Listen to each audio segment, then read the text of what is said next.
जय श्री राम। पता है हमारा जीवन जो मनुष्य होता है वो 3 योनियों में जाकर जन्म लेता है, वो भी हमारे कर्मों के अनुसार। जैसे कि देव योनि, वहाँ पर सिर्फ ऐश्वर्य भोगा जाता है। वहाँ पर ये नहीं है कि आप हरि का नाम लो तो आपको मोक्ष प्राप्त हो जाएगा या फिर बहुत अच्छा कुछ अलग से मिलेगा। नहीं, उनको जो कर्म उन्होंने किए होंगे सिर्फ उनको उसी का फल प्राप्त होगा।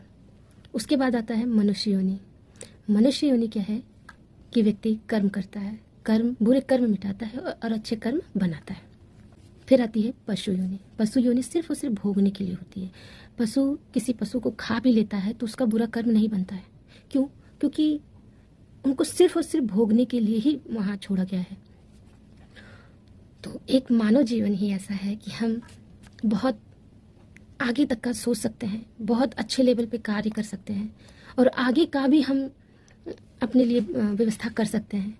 लेकिन देखो, जो देवता लोग होते हैं वो ऐश्वर्य भोगते हैं, उनको कोई सुख दुख से लेना देना नहीं होता, सिर्फ और सिर्फ वो भोग है, सुख भोग। लेकिन जो मनुष्य है वो सुख दुख सब भोगता है, क्योंकि दुख जो होते हैं पिछले जन्म के कुछ हमारे ऐसे कार्य रहे हुए होते हैं, वो हम इस जन्म में आकर भोगते हैं। ठीक है। और जो भी व्यक्ति भोग योनि में है, देखो, जो हमारे जीवन में कष्ट लिखा हुआ है या फिर जो हमारे कर्म बने होंगे वो भोग नहीं भोगना है। बिना भोगे तो छुट्टी है ही नहीं। क्यों ना हंस के भोग लिया जाए, है ना? किसी को कोस के, किसी को ब्लेम करके हम उस कष्ट को झेलेंगे तो हम एक और बुरा कर्म बना लेंगे। लेकिन अभी उसी चीज़ को हम अच्छे वे में कर सकते हैं।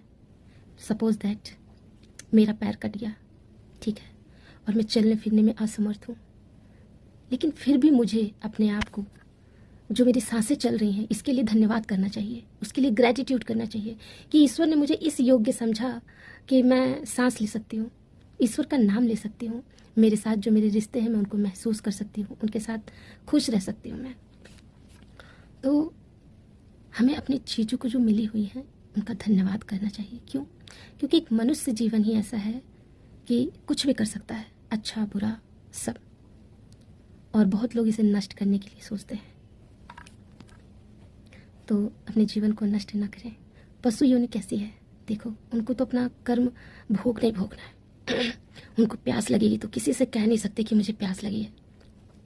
आपने देखा है जो खच्चर लेकर जाते हैं, वैष्णो देवी हो या अमरनाथ यात्रा की हो या केदारनाथ यात्रा की हो, जो खच्चर लेके जाते हैं बेचारे उसमें परेशान हो जाते हैं, चलने फिरने में असमर्थ होते हैं, लेकिन वो कह नहीं सकते कि मुझे तकलीफ़ है।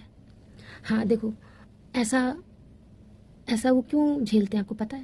वो इसलिए झेलते हैं कि जैसे कुछ लोग होते हैं ना, किसी का कर्जा ले लिया, नहीं देते हैं, जानबूझकर नहीं देते। एक तो होता नहीं है, एक जानबूझ कर नहीं देते। तो जो खच्चर वाला उसको लेकर जाता है, गधे को या जो भी हो, तो कोई बोलता है कि कितने में ले जाओगे भैया? तो कहता है 5,000। तो कहता है नहीं 4,000। तो कहता है चल ठीक है तो 4,000 ही दे। अब उस गधे के पैसे उसका मालिक रखता है। आप कुछ बोल नहीं सकते, आपको प्यास लगेगी तो आप बता नहीं सकते, दर्द है पैरों में, रुक नहीं सकते, वो एक और चाबुक मारेगा कि चल तू ऊपर।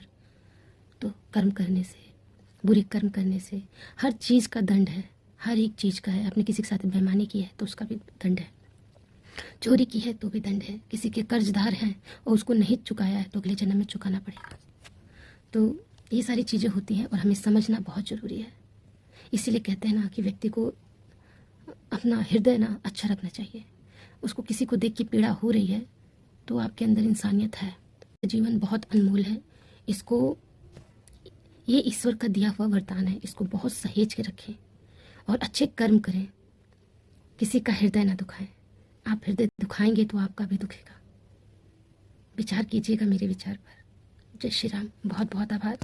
आप पर ईश्वर की कृपा सदैव बनी रहे।